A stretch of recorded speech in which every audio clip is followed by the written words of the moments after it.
जय श्री राधे कृष्ण। आप सभी का आपके अपने YouTube channel BK Mishra present में बहुत बहुत स्वागत है।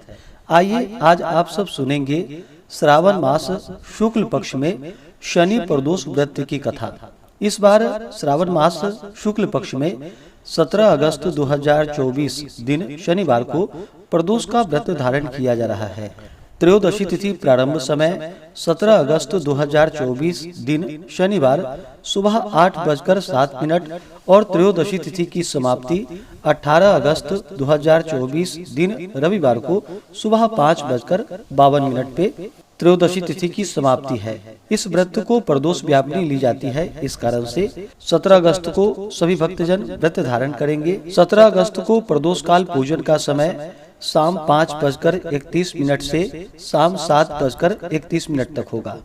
प्रत्येक माह के कृष्ण पक्ष और शुक्ल पक्ष की त्रयोदशी तिथि के दिन जब भी प्रदोष काल का समय प्राप्त होता है, उस दिन प्रदोष व्रत को धारण किया जाता है और जिस दिन भी प्रदोष का व्रत पड़ता है उस दिन के नाम से उसे जाना जाता है और उस दिन के प्रदोष व्रत का अपना विशेष महत्व माना गया है। शनिवार के दिन जब भी प्रदोष का व्रत पड़ता है तो इसे शनि प्रदोष व्रत के नाम से जाना जाता है। इस व्रत को धारण करने से संतान इच्छुक भक्तों को संतान लाभ की प्राप्ति होती है। प्रदोष व्रत को धारण करने से 100 गायों को दान करने के समान पुण्य फलों की प्राप्ति होती है। यह सभी प्रकार के पापों को नष्ट करता है तथा भगवान शिव जी की प्रीति बढ़ाने वाला यह उत्तम व्रत माना गया है। वैसे ही श्रावण का महीना जो कि भगवान शिव को अति प्रिय होता है, श्रावण के महीने में भगवान शिव जी का पूजन करना, अभिषेक करना, इन सबों का विशेष महत्व होता है। वहीं पे इस बार शनिवार के दिन प्रदोष का व्रत है तो इस दिन भगवान का पूरे विधि विधान के साथ पूजन करें। इस दिन प्रदोष व्रत में जो कि सुबह उठ करके नित्य क्रियाओं से निवृत्त होकर के गंगा नदी में या घर के नहाने के पानी में थोड़ा सा गंगा जल मिला करके स्नान करना चाहिए। शुद्ध वस्त्र धारण करना चाहिए। भगवान शिव जी से अपने व्रत की पूर्णता के लिए प्रार्थना करनी चाहिए कि हे भगवान भोलेनाथ, हे माता पार्वती, आज मैं प्रदोष का व्रत धारण करने जा रहा हूँ या करने जा रही हूँ। इस प्रकार से प्रार्थना करें कि यह व्रत मेरा निर्विघ्न पूरा हो, हमें पुण्य फलों की प्राप्ति हो, हमारे सभी प्रकार के पाप और ताप नष्ट हों। आपके मन में जो भी इच्छा हो, जो भी कामना हो, वह भगवान शिव जी से कहें और इस दिन भगवान शिव जी का सुबह और शाम के वक्त पूरे विधि विधान के साथ पूजन करना चाहिए। प्रदोष व्रत में विशेष प्रकार से प्रदोष काल के समय में भगवान शिव जी का पूजन किया जाता है। प्रदोष काल का समय सूर्यास्त से 1 घंटे पहले और 1 घंटे बाद तक के बीच का जो समय होता है, यह समय प्रदोष काल का होता है। इस दौरान भगवान शिव जी प्रसन्न मुद्रा में होते हैं और अपने भक्तों पर अपना कृपा बरसाते हैं। तो इस दिन भगवान का सुबह और शाम के वक्त पूरे विधि विधान के साथ पूजन करें, कथा श्रवण करें, शिव चालीसा, शिव स्तोत्र आदि का पाठ या श्रवण करें। इस दौरान ओम नमः शिवाय या श्री उमा महेश्वराभ्याम नमः इन मंत्रों का जप करना चाहिए। स्त्रियां नमः शिवाय नाम जप करें। इस प्रकार व्रत को धारण करके इस व्रत का पारण जो कि अगले दिन जाकर के सूर्योदय होने के बाद किया जाता है। तो आइए सुनते हैं शनि प्रदोष व्रत की कथा। तो सबसे पहले भगवान शिव जी का ध्यान करते हैं, इसके बाद कथा को श्रवण करेंगे। तो बोलिए प्रेम से भगवान भोलेनाथ की जय, माता पार्वती की जय, सर्वदेवी देवता की जय। ओम ध्यायेत नित्यं महेशं रजत गिरिनिभं चारुचंद्रावतंसं रत्नाकल्पोज्वलांगं परशुमृगवराभीतिहस्तं प्रसन्नं पद्मासीनं समन्तात् अस्तुतमवर्ग्नैर्व्याघ्रकृतिं वशानं विश्वाद्यं विश्वबीजं निखिल भयहरं पंचवक्त्रं त्रिनेत्रम्। ओम नमः शिवाय। शनि प्रदोष व्रत कथा के अनुसार एक बार गर्गाचार्य जी ने कहा कि हे महामते, आपने शिव शंकर को प्रसन्न करने हेतु समस्त प्रदोष व्रत का वर्णन किया। अब हम शनि प्रदोष व्रत की विधि सुनने की इच्छा रखते हैं, सो कृपा करके सुनाइए। सूत जी बोले कि हे ऋषियों, निश्चित रूप से आपका शिव पार्वती के चरणों में अत्यंत प्रेम है। मैं आपको शनि त्रयोदशी के व्रत की विधि बतलाता हूँ, सो ध्यान से सुनिए।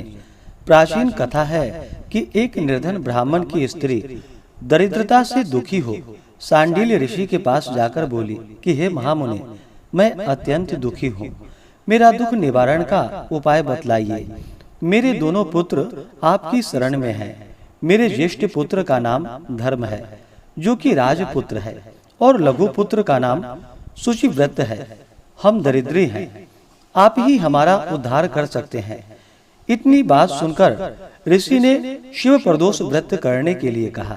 कुछ समय पश्चात प्रदोष व्रत आया। तीनों ने व्रत का संकल्प लिया। छोटा लड़का, जिसका नाम शुचिव्रत था, एक तालाब पर स्नान करने को गया तो उसे मार्ग में स्वर्ण कलश धन से भरपूर मिला। उसको लेकर वह अपने घर आया। प्रसन्न हो माता ने कहा, यह धन मार्ग में प्राप्त हुआ है। माता ने धन देखकर शिव महिमा का वर्णन किया। राजपुत्र को अपने पास बुलाकर बोली कि देखो पुत्र, यह धन हमें शिवजी की कृपा से प्राप्त हुआ है, अतः प्रसाद के रूप में तुम दोनों पुत्र आधा आधा बांट लो। माता का वचन सुनकर राजपुत्र ने शिव पार्वती का ध्यान किया और बोला कि हे माता, हे पूज्या, यह धन आपके पुत्र का ही है, मैं इसका अधिकारी नहीं हूँ। मुझे शंकर भगवान और पार्वती माता जब देंगे तब लूंगा।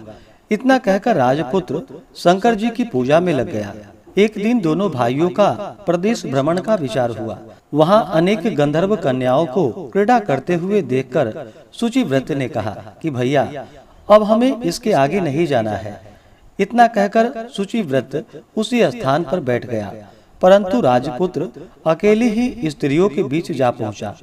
वहाँ एक अति सुंदर स्त्री राजकुमार को देखकर मोहित हो गई और राजपुत्र के पास पहुंचकर अपनी सखियों से कहने लगी कि हे सखियों, इस वन के समीप ही जो दूसरा वन है, तुम वहां जाकर देखो, भांति भांति के पुष्प खिले हैं, बड़ा सुहावना समय है, उनकी शोभा देखकर आओ।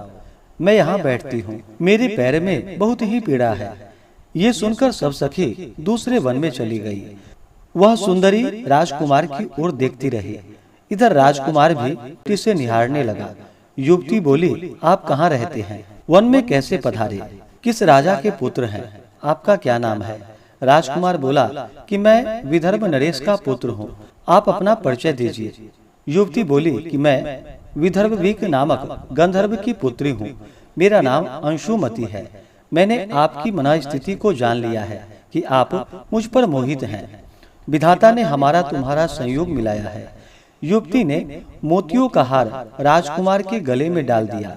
राजकुमार हार स्वीकार करते हुए बोला कि हे भद्रे, मैंने आपका प्रेमोपहार स्वीकार कर लिया है, परंतु मैं निर्धन हूँ। राजकुमार के इन वचनों को सुनकर गंधर्व कन्या बोली कि मैं जैसा कह चुकी हूँ वैसा ही करूंगी, अब आप अपने घर जाएं। इतना कहकर गंधर्व कन्या सखियों से जा मिली।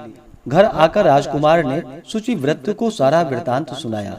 जब तीसरा दिन आया, वह राजपुत्र शुचिव्रत को लेकर उसी वन में जा पहुंचा। वही गंधर्वराज अपनी कन्या को लेकर आ पहुंचे। इन दोनों राजकुमारों को देख आसन देकर कहा कि मैं कैलाश पर गया था। वहां शंकर जी ने मुझसे कहा कि धर्मगुप्त नाम का राजपुत्र है, जो इस समय राज्य विहीन और निर्धन है, मेरा परम भक्त है। हे गंधर्वराज, तुम उसकी सहायता करो। मैं महादेव जी की आज्ञा से इस कन्या को आपके पास लाया हूँ, आप इसका निर्वाह करें। मैं आपकी सहायता कर राजगद्दी पर बिठा दूंगा। इस प्रकार कहकर गंधर्वराज ने कन्या का विधिवत विवाह कर दिया। विशेष धन और सुंदर गंधर्व कन्या को पाकर राजकुमार अति प्रसन्न हुआ। भगवत कृपा से अपने शत्रुओं का दमन करके राज्य का सुख भोगने लगा। इस प्रकार से जो भी भक्त सच्ची श्रद्धा के साथ, नियम और निष्ठा के साथ प्रदोष का व्रत धारण करते हैं, तो भगवान शिव जी अपने भक्तों के सभी प्रकार के मनोरथ की सिद्धि करते हैं। तो बोलिए प्रेम से भगवान भोलेनाथ की जय, माता पार्वती की जय, सर्वदेवी देवता की जय। तो आइए सुनते हैं भगवान भोलेनाथ की आरती। शीश गंग अर्धंग पार्वती सदा विराजत कैलासी। नंदी भृंगी नृत्य करत है गुण भक्तन शिव की दासी। शीतल मंद सुगंध पवन वह बैठे हैं शिव अविनाशी। करत गान गंधर्व सप्त स्वर राग रागिणी अति गासी। यक्ष रक्ष भैरव जहाँ डोलत बोलत हैं वन के वासी। कोयल शब्द सुनावत सुंदर भवर करत है गुंजासी। कल्प द्रुम अरु पारिजात तरु लाग रहे हैं लक्षासी। कामधेनु कोटिक जहाँ डोलत करत फिरत हैं भिक्षासी। सूर्यकांत सम पर्वत शोभित चंद्रकांत सम हिम राशि। शहो तो ऋतु नित फलत रहत हैं पुष्प चढ़त हैं वर्षासी।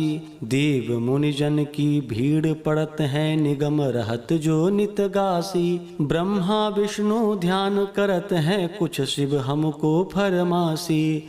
रिद्धि सिद्धि के दाता शंकर सदा आनंदित सुख राशि। जो कोई सुमिरन सेवा करता टूट जाए यम की फांसी। त्रिशूल धर जी को ध्यान निरंतर मन लगाए कर जोगासी। दूर करो विपदा शिव तनु को जन्म जन्म शिव पद पासी। कैलासी काशी अविनाशी मेरी सुध लीजो प्रभु। सेवक जान सदा चरण को अपनो जान दर्श दीजो। तुम जो प्रभु जी सदा सयाने अवगुण मेरो सब ढकियो। सब अपराध क्षमा कर शंकर किंकर की विनती सुनियो। शेष गंग अर्धंग पार्वती सदा विराजत कैलासी। नंदी भृंगी नृत्य करत हैं गुण भक्तन शिव की दासी। गुण भक्तन शिव की दासी। गुण भक्तन शिव की दासी। तो बोलिए प्रेम से भगवान भोलेनाथ की जय। माता पार्वती की जय। प्रदोष का व्रत कम से कम 11 या 26 त्रयोदशी का व्रत धारण करना चाहिए। इसके बाद व्रत का उद्यापन करना चाहिए। कार्य सिद्ध होने पर त्रयोदशी व्रत का उद्यापन करे। एक दिन पूर्व गणेश पूजन करे। घर में अथवा मंदिर में नृत्य कीर्तन द्वारा रात्रि को जागरण करे। प्रातः होते ही स्नान आदि से निवृत्त हो रंगीन पद्म पुष्प रोली से मंडप बनाकर उसमें शिव पार्वती की प्रतिमा स्थापित कर पूजन करे। हवन करते समय ओम शाम्ब सदा शिवाय नमः मंत्र से 108 बार खीर की आहुति दे। हवन के बाद आरती व शांति पाठ करके 2 ब्राह्मणों को भोजन कराकर दक्षिणा दे और उनसे आशीर्वाद ले कि आपका व्रत सफल हो। यह वचन दोनों ब्राह्मणों से कहें। जो स्त्री पुरुष इस विधि विधान से व्रत करके उद्यापन करते हैं उनकी सभी मनोकामनाएं पूर्ण होती है और वे मोक्ष को भी प्राप्त होते हैं। ऐसा स्कंद पुराण में कहा गया है। त्रयोदशी प्रदोष व्रत के बारे में बतलाया गया है। इस व्रत को करने वाला मनुष्य सदा सुखी रहता है। उसके संपूर्ण पापों का नाश इस व्रत से हो जाता है। इस व्रत के करने से विधवा स्त्रियों को धर्म की प्राप्ति होती है और सुहागन नारियों का सुहाग अटल होता है। बंदी कारागार से छूट जाते हैं। जो स्त्री पुरुष जिस कामना को लेकर के इस व्रत को करते हैं उनकी सभी कामनाएं देवादिदेव महादेव जी पूरी करते हैं। सूत जी कहते हैं कि त्रयोदशी का व्रत करने वालों को 100 गायों के दान का फल प्राप्त होता है। इस व्रत को जो विधि विधान से करता है उसके सभी दुख व कष्ट दूर हो जाते हैं। तो आशा करता हूँ कि यह जानकारी आपको अच्छा लगा हो।